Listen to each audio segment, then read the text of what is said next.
Au pays est un roman de Tahar Ben Jelloun paru le 5 mars 2009. Le roman évoque les sujets de l'immigration, du déracinement, du racisme, de la différence et de la vieillesse sonnet très juste. Tahar Ben Jelloun est un écrivain, poète et peintre franco-marocain, né le 1er décembre 1947 à Fès. Après avoir fréquenté une école primaire bilingue arabo-francophone, il étudie au lycée français de Tanger jusqu'à l'âge de 18 ans, puis fait des études de philosophie à l'université Mohammed V de Rabat, où il écrit ses premiers poèmes et il est recueilli dans Homme sous linceul de silence en 1971. Il enseigne ensuite la philosophie au Maroc. Mais en 1971, à la suite de l'arabisation de l'enseignement de la philosophie, il doit partir pour la France. N'étant pas formé pour la pédagogie en arabe, il s'installe à Paris pour poursuivre des études de psychologie. Il obtient le prix Goncourt en 1987 pour La Nuit sacrée, une suite à L'Enfant de sable.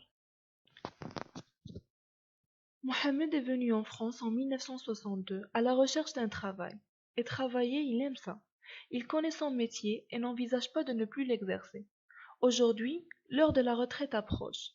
Mohamed devrait être heureux, mais non, il considère l'entraide comme l'antichambre de la mort. L'approche de la retraite fait germer en lui une sourde angoisse. C'était comme si on lui signifiait qu'il était malade et qu'il ne pouvait plus être rentable pour la société. Une maladie incurable, une disponibilité pour un immense ennui. Pour se rassurer, il en appelle à sa foi et à son amour simple et profond pour l'islam. D'autant plus qu'il se rend bien compte que le monde autour de lui a bien changé, il ne s'est jamais vraiment senti chez lui en France. Ses enfants sont devenus des étrangers, et même l'islam, plus qu'une foi, est devenu un instrument de pouvoir. Il n'aspire qu'à une vie simple et heureuse, entouré des siens. Le seul intérêt de la si terrifiante retraite est de pouvoir enfin achever sa maison au bled, où il compte bien finir ses jours.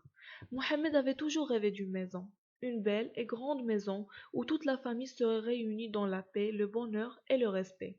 Il va donc devoir s'inventer une nouvelle existence. Il va y construire une maison aussi grande que son cœur, pour y vieillir entouré des siens. Pour décrire cette maison, dont Mohamed a toujours rêvé, l'auteur écrit: il voyait une grande maison, belle, pleine de lumière et d'enfants.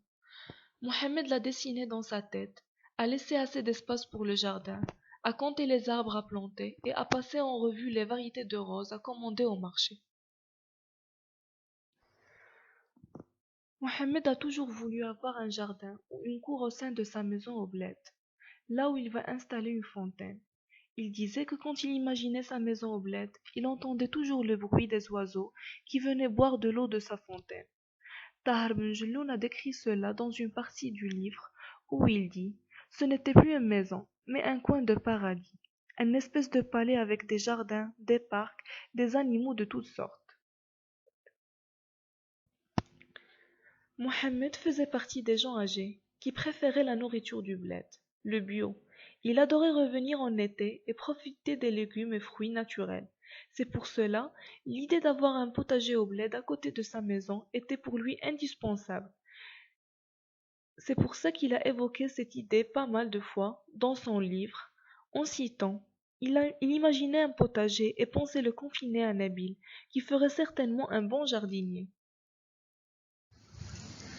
La maison ressemblait très vaguement à ce à quoi s'imaginait Mohammed. Les proportions étaient complètement fausses. Les balcons étaient trop étroits, les fenêtres trop petites et la porte d'entrée immense. Au milieu de la maison, une cour au style andalou, où s'agissait au centre un arbuste voué à disparaître à cause de la sécheresse que connaît la région. Il était évident pour Mohammed que sa maison était mal pensée, ce qui ne le découragea nullement. Il était fier du palais où il était déterminé à réunir sa progéniture. Le sol était recouvert d'un ciment de la meilleure qualité, mais qui attendait toujours les éliges venant de Fès. Les murs étaient en tedlex, une matière qui protège de l'humidité et des févriers. Certains murs étaient peints à chaud. Du plafond pendaient des fils électriques sans ampoule. Cela donnait à la cour un aspect délabré malgré les importants investissements de Mohammed. Les salles de bain étaient toutes équipées, mais il n'y avait pas d'eau courante. Les chambres étaient nombreuses, aussi nombreuses que les enfants. Elles n'ont pas les mêmes dimensions par contre. Certaines communiquent entre elles par une porte basse mal dessinée. Les fenêtres sont petites, de tailles différentes.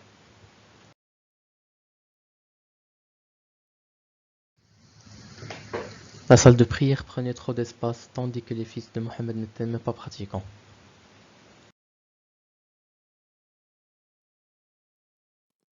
Mohammed avait toujours rêvé d'une maison, une belle et grande maison, où toute la famille serait réunie dans la paix, le bonheur et le respect. Une maison entourée d'arbres et de jardins, pleine de lumière et de couleurs. Une maison ouverte, paisible, où non seulement on se sent bien, mais où les problèmes, les difficultés et les conflits se trouveraient comme par magie résolus. Un rêve entêté, mais il sait qu'il le réalisera un jour. Comme avait dit Mohammed, c'est simple. Cette maison, c'est notre étoile, notre bien le plus précieux. Chaque pierre est une goutte de mon sang, chaque mur est un pan de ma vie. Nous allons enfin nous réunir et vivre comme avant, comme moi j'ai vécu, comme mon père a vécu. Je ne fais que suivre le chemin tracé par ceux qui nous ont précédés et qui savent mieux que nous ce qui est bon pour notre progéniture.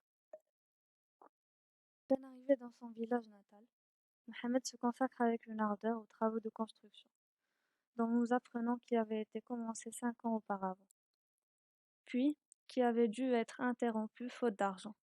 Rien n'est trop beau ni trop grand pour satisfaire son ambition. Grande chambre ventilée, donnant sur un patio, hammam, four et piscine. Selon l'étrange volonté de l'homme, la maison doit ressembler à un authentique palais. Elle doit être visible de loin, de sorte qu'on puisse dire c'est là qu'habite Mohammed et toute sa famille. Mohammed s'imagine en effet que ses enfants quitteront la France avec femme et enfants pour revenir s'installer au bled. Cette maison devient l'unique obsession de sa vie. Comme avait dit Mohammed, c'est simple. Cette maison, c'est notre étoile, notre bien le plus précieux. Chaque pierre est une goutte de mon sang, chaque mur est un pan de ma vie. Nous allons enfin nous réunir et vivre comme avant, comme moi j'ai vécu, comme mon père a vécu.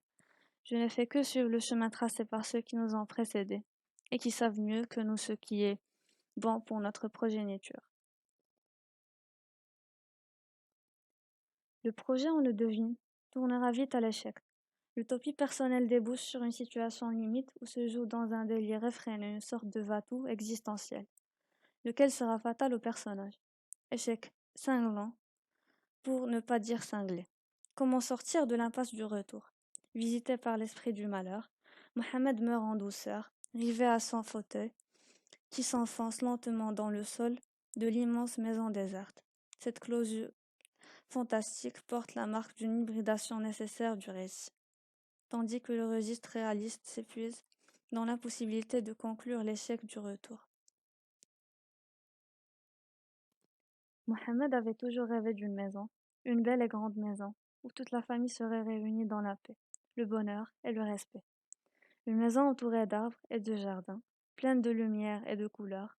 Une maison ouverte, paisible, où non seulement on se sent bien, mais où les problèmes, les difficultés et les conflits se trouveraient comme par magie résolus. Un rêve entêté, mais il sait qu'il le réalisera un jour.